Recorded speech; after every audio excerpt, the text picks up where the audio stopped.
Well, over the past year or more, we have been studying the minor prophets, and we're going to continue to do so. But today I want to talk to you about prophets and the biblical office of prophet in general.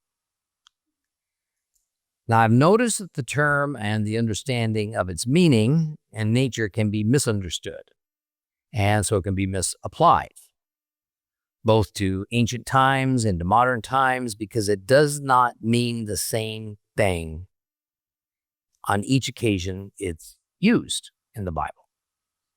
Now, biblically, the term prophet is used in a variety of ways as it evolved over Bible history.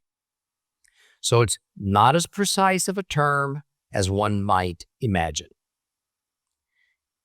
At each stage, it meant something different.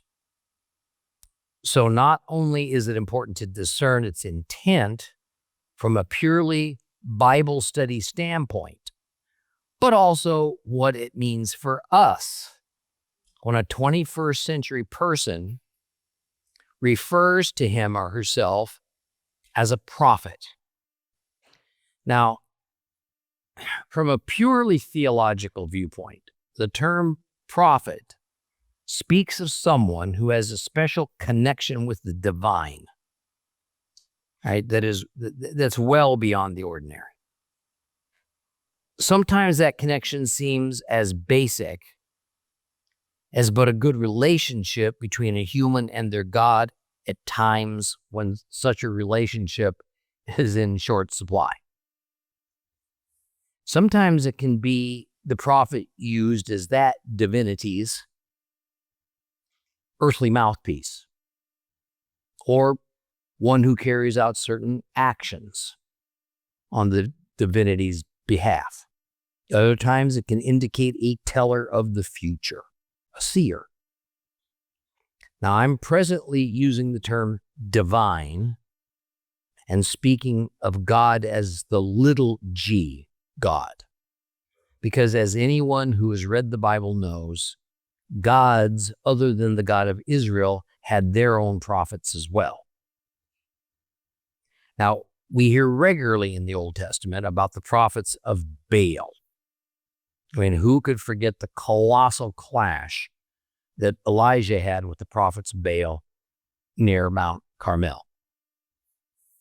Now, sometimes in order to communicate a complicated concept such as this, it is better for a teacher to devise a term or a phrase to help create a simplified structure to divide hard concepts into more bite-sized chunks. And with that in mind, and acknowledging that other teachers could no doubt use other and perhaps better terms, I prefer to make the major division of prophets into what I call pre-prophets and prophets. Okay, there will be other divisions as our talk continues, but this is a good place to start. What do I mean then by pre-prophets? These are people called prophets that are spoken of in the Bible, but don't have Bible books named for them. Or they are prophets from an earlier stage in Israel's history, generally prior to the time of Israel's first king, King Saul. The lines between pre-prophet and prophet are not only based on the era of history that they operated, but also in exactly what it is that they did. See, we must view these lines as a little bit fuzzy, not too rigid, not too well defined.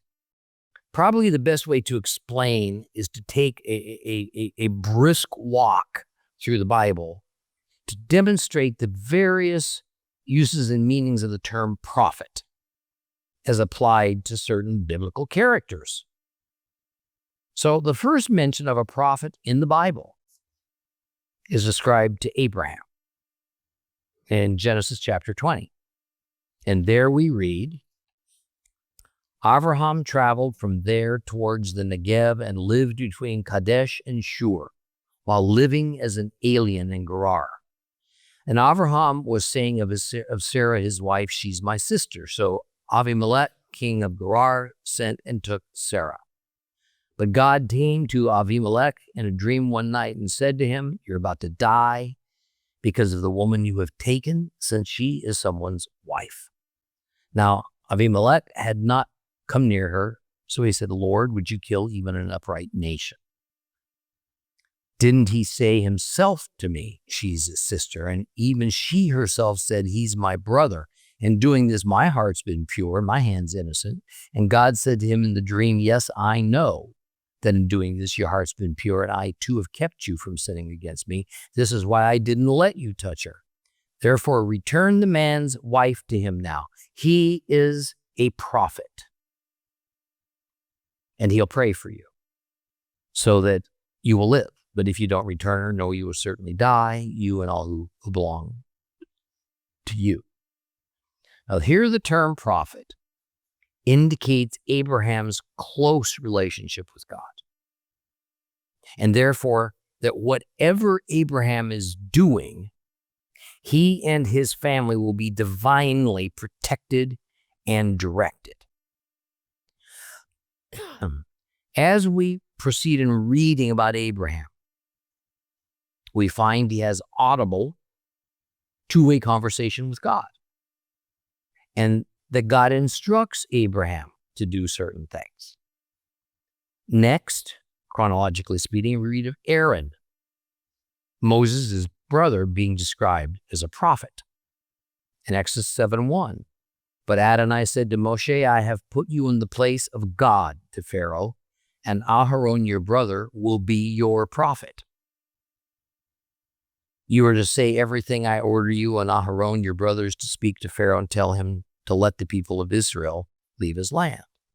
So at this point, which is perhaps 500 years after Abraham, Aaron is described as Moses' prophet and not God's, except by indirect means. Moses has the close divine connection, not Aaron. Then Moses tells Aaron what to say to the Pharaoh. Moses, as a mediator, has his own prophet, his brother, well before Aaron became a high priest. What does this prophet do? He simply passes along what Moses tells him to pass along. So Aaron as prophet is quite different from Abraham as prophet. In the pre-prophet era, we find the title prophet not limited to males. Because later in Exodus, we read in Exodus 15, starting at verse 20, also Miriam the prophet, sister of Aaron, took a tambourine in her hand, and all the women went out with her with tambourines, dancing. And as Miriam sang to them, sing to Adonai, for he is highly exalted, the horse and its rider he threw in the sea. So now Moses' sister, Miriam, is also called prophet. What's her role? Well, it seems that she leads women in worshiping God in the ways customary to her time. There's no evidence that she has a direct connection and a two-way communication with the divine. It's more that she is somehow moved in her spirit to worship God and to lead the Israelite women in worship, a worship that is acceptable to God. And yet there's an incident where God seems to have at least spoken to her directly, but only in rebuke. In Numbers 12, starting at verse 4, suddenly Adonai told Moses, Aaron, and Miriam, come out here, you three, to the tent of meeting. Three of them went out. Oh, can you imagine that one? It's like telling your kids, you come out here, you three. And Adonai came down in a column of cloud, and he stood at the entrance to that tent. And he summoned Aaron and Miriam, and they both went forward. And he said, listen to what I say. When there is a prophet among you, I, Adonai, might make myself known to him in a vision, and I speak with him in a dream. But it is not that way with my servant Moses. He is the only one who is faithful in my entire household. With him I speak face to face and clearly, not in riddles. He sees the image of Adonai. So why weren't you afraid to criticize my servant Moses? It's pretty good dressing down. So we see yet another use of the title prophet, but obviously there are divisions and levels in the way God works with prophets, in what authority they might have, what he wants them to do. A prophet that tries to maintain an unauthorized higher level of greater authority than is bestowed can expect God's fury to be unleashed upon them. Next, in chronologically, we read in Deuteronomy a general instruction from God through Moses about prophets. So the implication is that prophets of all kinds are going to begin to play an increasing role in the lives of God's people, Israel. Deuteronomy 13, starting at verse 2. If a prophet or someone who gets messages while dreaming arises among you, and he gives you a sign or a wonder, and the sign or wonder comes about as he predicted when he said, let's follow other gods which you have not known and let us serve them, you're not to listen to what that prophet or dreamer says. For Adonai, your God, is testing you in order to find out whether you really do love Adonai, your God, with all your heart and being. So we find something most important to remember. Okay, not only as a means to help better understand biblical prophets, but also how to determine the right kind of prophet that God's people ought to follow, I would say, even in modern times. It is that person who declares themselves to be a prophet just might be. But that doesn't mean that the God that they say or might even think they are worshiping or representing is actually Jehovah, God of Israel. In fact, as concerns Israel, a person may say and mean that while they still worship Jehovah, they worship other gods. And so they think Israel ought to worship other gods as well. So a person claiming to worship Jehovah, but also says we should follow other gods, are idolaters or dreamers. That is, they're deceiving themselves into thinking they are getting divine messages, but they're probably not. And Jehovah God will allow this in order that we're tested to see if we are truly loyal to him alone. So while we might be tempted to call such people false prophets, we have to be cautious to be sure we understand what a false prophet is. A false prophet doesn't mean that a person doesn't have prophetic ability. It means they don't speak God's truth. Their prophetic influence comes from a different spiritual force. And finally, we were told that Moses was a prophet, that he would in some way be connected to another prophet that would come later. Deuteronomy 18, verse 15, Adonai will raise up for you a prophet like me. This is Moses speaking. From among yourselves, from your own kinsmen, and you're to pay attention to him. Moses was set apart from all other prophets because he was also God's mediator of redemption. So the office of mediator must be added to the selection of various tasks and duties that God assigns to specific prophets. Now, after their time of escape from Egypt and their 40 years in the wilderness, and they had settled in Canaan, we find another female being called a prophet in Judges, chapter 4, starting at verse 1. After Ehud had died, the people of Israel again did what was evil from Adonai's perspective. So Adonai handed him over to Yavin, king of Canaan, and he ruled from Hatzor. And the commander of his army was Sisera, who lived in Haroshet Hagoyim. The people of Israel cried out to Adonai because he had 900 iron chariots. And for 20 years, he cruelly oppressed the people of Israel. Now, Deborah, a woman and a prophet, the wife of Lapidot, was judging Israel at that time, and she used to sit under Deborah's palm between Ramah and Bethel in the hills of Ephraim, and the people of Israel would come to her for judgment. So in the time of the judges, this is the period that leads up to the first king of Israel, a woman named Deborah had been raised up to lead some of the Israelite tribes, not all, that had settled in the northern part of Canaan, and she herself was a judge. Now, that does not mean like a judge in a courtroom. Judge was an office of leadership. So what exactly her role as prophet was is hard to tell, except that she was very successful in rescuing her tribal people from adversaries. We don't see any direct or even indirect communication between Deborah and God.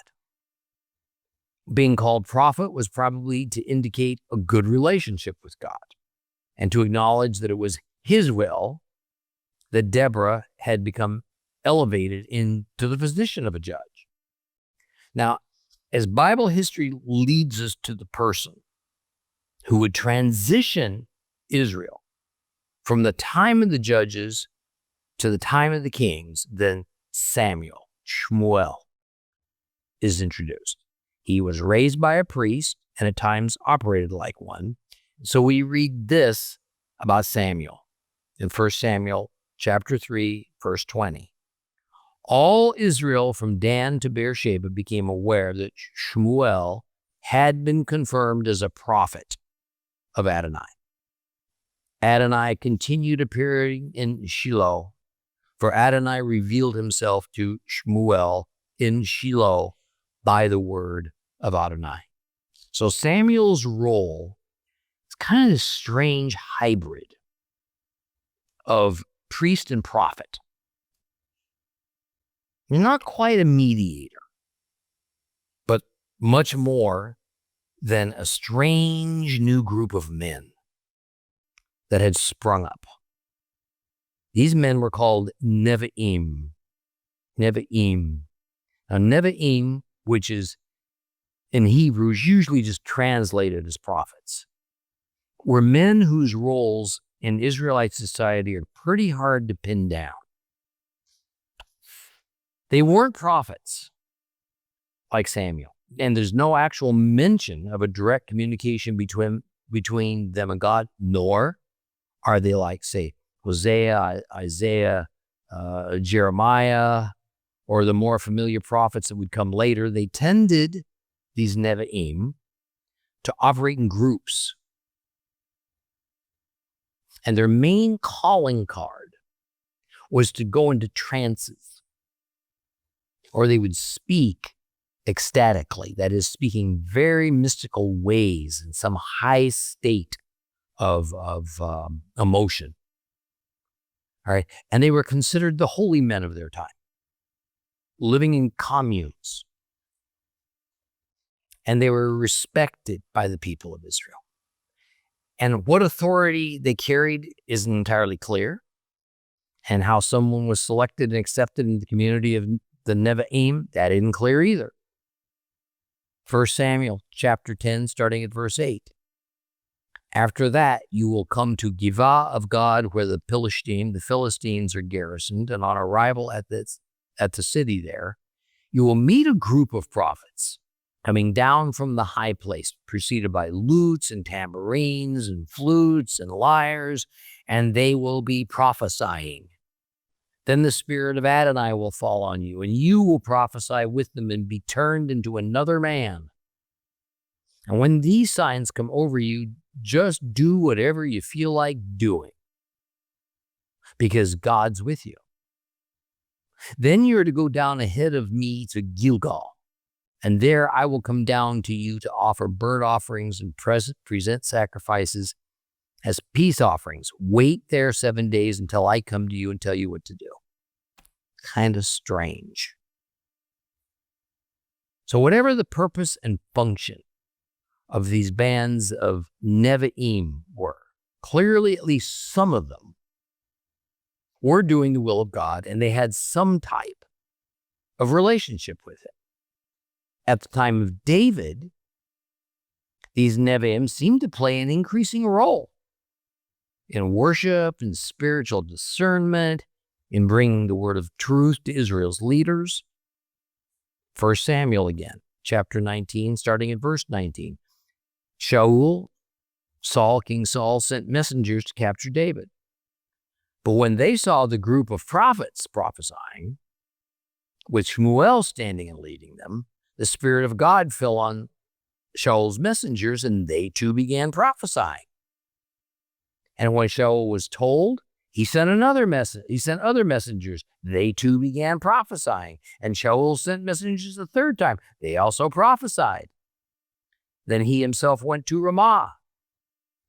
And when he arrived at the big cistern in Seku, he asked, "Where are Shmuel and David?" And someone answered, "They're at the prophet's dormitory in Ramah." And while on his way to the prophet's dormitory in Ramah, the Spirit of God fell on him too. And he went on prophesying till he arrived at the prophet's dormitory in Ramah. He also stripped off his clothes, prophesied in Shmuel's presence, and lay there naked all that day and all that night. Hence it continues to be an expression, is Shaul a prophet too?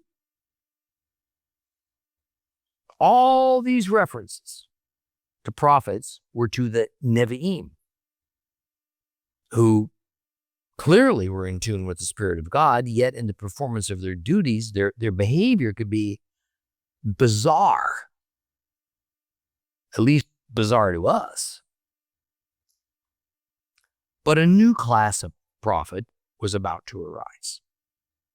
A specific man called prophet was assigned by God to an Israelite king to be used as a source of divine wisdom. Nathan was David's prophet. Nathan had direct communication with God, although it seemed to be just one way only. And the communication was intended for David as his use alone. So God spoke to Nathan, who passed it along to King David. But that's all Nathan did. And after the reigns of King David and Solomon and the immediate civil war that followed Solomon's death, Israel was split apart into two kingdoms. The northern kingdom was called Israel, although more often it was called Ephraim. The southern kingdom was called Judah. The northern kingdom consisted of 10 of the 12 Israelite tribes, the southern kingdom, the remaining 2. And it's at this time, during the reigns of Ahab and Ahaziah, that the very strange and enigmatic Elijah appeared. Elijah also was called a prophet. Now, Elijah was quite different from any preceding person called prophet. He was not assigned to be a source of godly wisdom to an Israelite king. He also wasn't at all like the mystical Nevi'im. He did not perform priest-like duties. He did not go into trances. Elijah's job was to tell Israel that God was very unhappy with them because they had forsaken him and they were worshiping Canaanite gods, particularly Baal.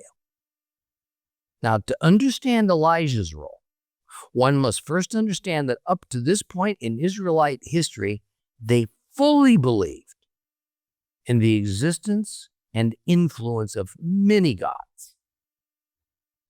For Israel, Jehovah was only their national God. Every nation of people was thought to have their own national God. Israel saw no inconsistency in believing in Jehovah as their national God, but also in Ashtoreth as the goddess of fertility, and in other gods as gods of the weather and of war and so on, just like their Canaanite neighbors did. So they made sacrifices to them, often had idols of these gods in their homes, so on. There didn't seem to be much effort on God's part to now dissuade them of this very ancient view of all mankind. But Elijah would change all that. Monotheism, as we think of it, that there is only one God in all existence, that did not exist within Israel or in any God system in Elijah's day or in any era before him. Israel in Elijah's time might actually have claimed to be monotheistic because Jehovah was their one and only national God. But that didn't mean that they didn't look to other gods for other purposes and functions. Gods that controlled when the rain came, gods that influenced if their wives could have fruitful wombs, gods that would help them fend off marauders. Elijah brought with him a huge reformation of Hebrew religious thought. That, of course, did not go over very well with Israel's people. The thought was that there weren't many individual national gods, at least one for each nation. In fact, there was only a grand total of one. His name was Jehovah, and he stood over all nations. There also were not various gods for various functions of nature. There was just one God, the same one who stood atop all the nations of the earth. Thus proclaims Elijah, Baal wasn't real. Baal's prophets were just serving a figment of their imaginations. Elijah even set up a demonstration at Mount Carmel just to prove it. Famous story. Starting in 1 Kings 18, starting at verse 19. Now, order all Israel to assemble before me on Mount Carmel, along with the 450 prophets of Baal and the 400 prophets of the Asherah who eat at Jezebel's table. Ahav sent word to all the people of Israel and assembled the prophets together on Mount Carmel.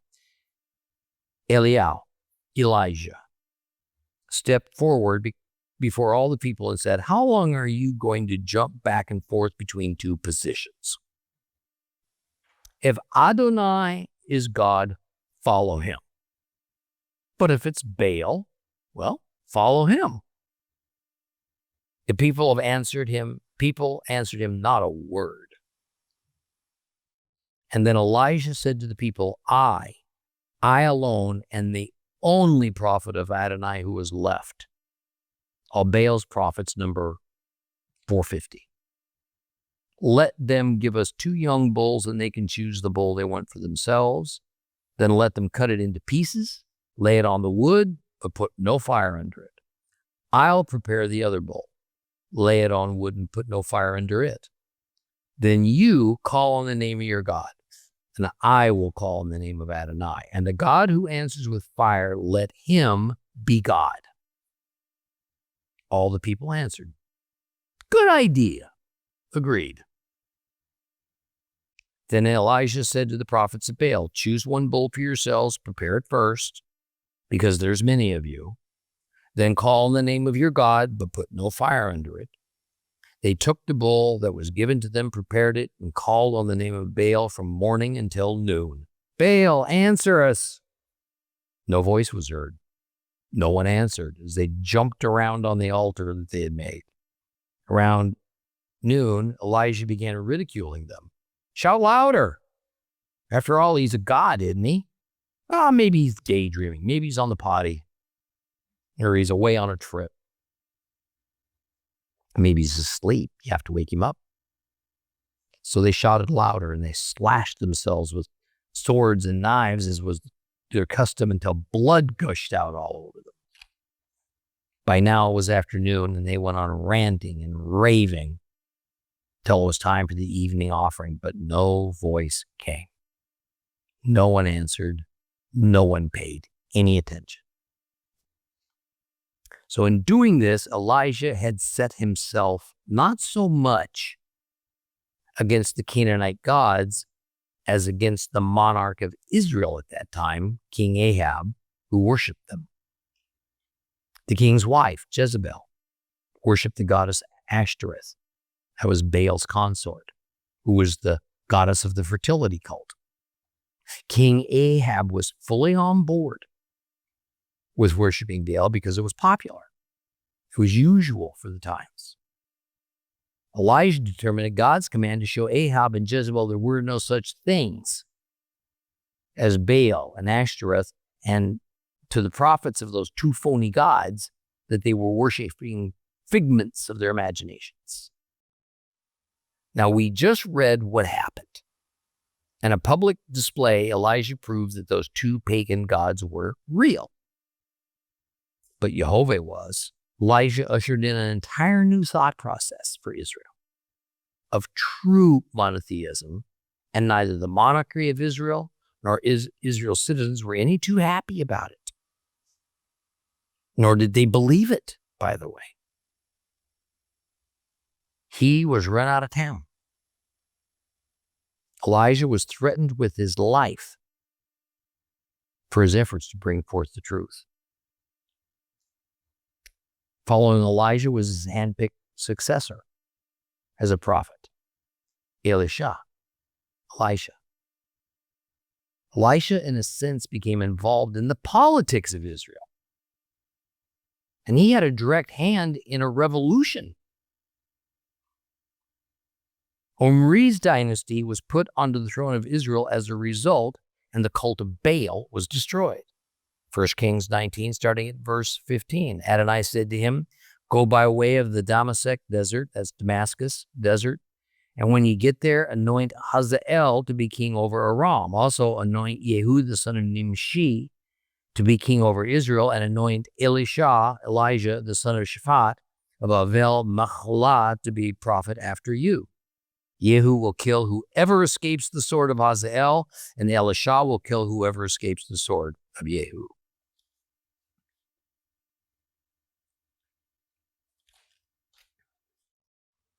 So Elisha, at God's command, became the prophet to succeed Elijah, and then was given the task of forcefully removing one government over Israel, replacing it with another. He was involved in mass killing, even more than Elijah. Now we're going to pause this line of illustration and explanation of the earliest prophets and of how the definitions and roles of a prophet changed and evolved over time in order to introduce another aspect to it. Concerns the division of what we call the writing prophets from all the other ones. That is, a writing prophet is one who wrote down what he did and then was saved for posterity. The writing prophets, these are the ones we see in the Bible that have books named after them.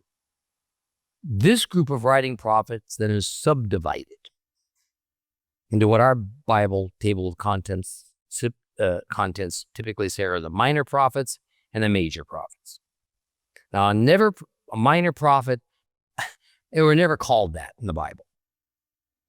It has nothing to do with their importance, their message, even who the author is. Rather, it is solely about the length of the writing. Was it a long book? Was it a short book? So books like Hosea, Amos, and Jonah, among others that were relatively short in length, they were given the label of minor prophets. the more voluminous books that take up many more pages, like Isaiah and Jeremiah and Ezekiel, well, they were called major prophets. Now, perhaps the chief feature that was shared by these writing prophets is that they see the future as it's given to them by God. They speak almost exclusively about how Israel is going to be punished through all manner of disaster for their repeated offenses against God, and how afterwards they can expect to be rescued and restored to God's good graces. Now, sometimes the future they speak about isn't very distant. The disaster is coming almost immediately after the fact. At other times, the warning is meant for a time far into the future, the end of days, the apocalypse. And just as often, it concerns both. Some of these prophets are concerned only with a certain portion of Israel's society, such as the 10 tribes of the northern kingdom, that's Hosea, or only the 2 tribes of the southern kingdom. Some of them speak primarily of the impending doom, always brought about by God's wrath. Some of them focus more on Israel's restoration and its relationship with God after God has exiled and punished them. Isaiah and Jeremiah incorporate this and more, including a strong allusion to the means of redemption of a different kind than being rescued from a Gentile nation's occupation and oppression. It speaks of redemption not from human suffering, but from their sins.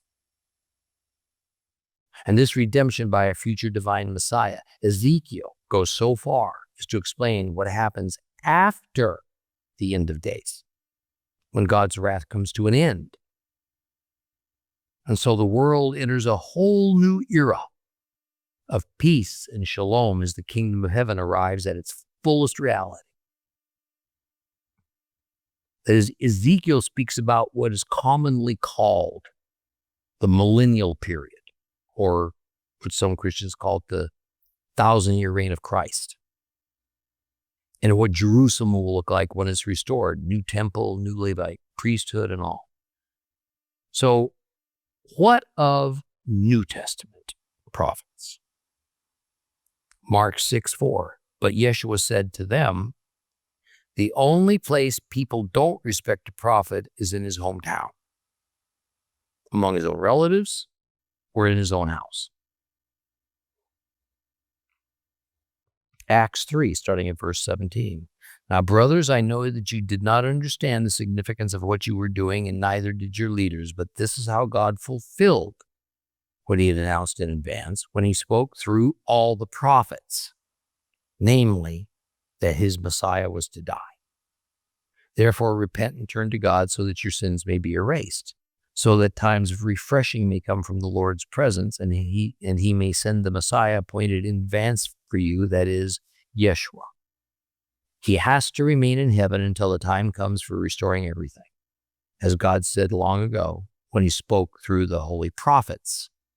For Moses himself said, Adonai will raise up for you a prophet like me from among your brothers. You are to listen to everything he tells you. Everyone who fails to listen to that prophet will be removed from the people and destroyed. So, Jesus is here identified as the prophet like me that Moses spoke of. What's the common feature? What's the purpose? The same purpose between Moses and Yeshua as prophets. They are mediators. They are mediators between God and mankind. Further, Moses established God's covenantal law, and Jesus reaffirmed it. Now, as we move through the New Testament, other prophets are highlighted, once again involving males and females. In Luke chapter 2, starting at verse 36, there was also a prophet named Hannah bat Penuel of the tribe of Asher. She was a very old woman. She had lived with her husband 7 years after her marriage and had remained a widow ever since. Now she was 84. She never left the temple grounds, but worshiped there day and night, fasting and praying. She came by at that moment and began thanking God and speaking about the child to everyone who is waiting for Jerusalem to be liberated. 1 Corinthians chapter 14, starting at 27. If the gift of tongues is exercised, let it be by 2 or at most 3, and each in turn, and let someone interpret. And if there is no one present who can interpret, let the people who speak in tongues keep silent. When the congregation meets, they can speak to themselves and to God. Let 2 or 3 prophets speak, while the others weigh what is said. And if something is revealed to a prophet who is sitting down, let the first one be silent. For you can all prophesy one by one, with the result that all will learn something. All will be encouraged. Also, the prophets' spirits are under the prophets' control, for God is not a God of unruliness, but of shalom. Revelation 2:20. But I have this against you. You continue to tolerate that Jezebel woman, the one who claims to be a prophet. But she is teaching and deceiving my servants to commit sexual sins and eat food that's been sacrificed to idols. Paul does not claim himself a prophet, but he does prophesy. Now, these mentions of prophets and prophesying have a variation of meaning, but not so greatly varied as we found in the Old Testament. Certainly, a special divine connection is intended, but it is now more akin to what Judeo-Christianity would call divine inspiration. That is, it is not direct communication with God that is, or very nearly is, audible, such as Abraham and Moses. Generally not God giving them some long speech or extensive vision of the future as given to earlier prophets. Rather, it is usually something that is much less overt. It's subtle. It is God, through a supernatural force, causing a creative desire within a person. But New Testament prophets also share something else, and this is critical to our understanding. They are teachers. They are interpreters of the existing written scriptures, what we call the Old Testament, not the creators of new ones, because of brand new divine messages. This perfectly explains Paul. The one exception to this might be John the Revelator, because God has given him a revelation of the future that combines what has already been given to prophets, like Ezekiel and Isaiah, but along with new insights. So, now we've taken a walk through the garden of biblical prophets. And what we discover is that we can no longer simply apply a common label or task or purpose to them all. However, what about those since the Bible, since the Old and New Testaments has been closed up, who call themselves or allow others to call them prophets? Do you think yourself a prophet? Do you think you know someone who's a prophet, who can see the future or gets direct messages from God? Without question, there will be. If there are not already true prophets that are walking this earth. Listen to Acts 2:17. Adonai says, "In the last days, I will pour out my spirit upon everyone. Your sons and daughters will prophesy. Your young men will see visions, and your old men will dream dreams." All this comes with a warning. False prophets will also appear in order to counterbalance true prophets. And here's how we'll know the difference: if they teach us to worship other gods. If they teach us that any part of the Holy Scriptures are no longer relevant.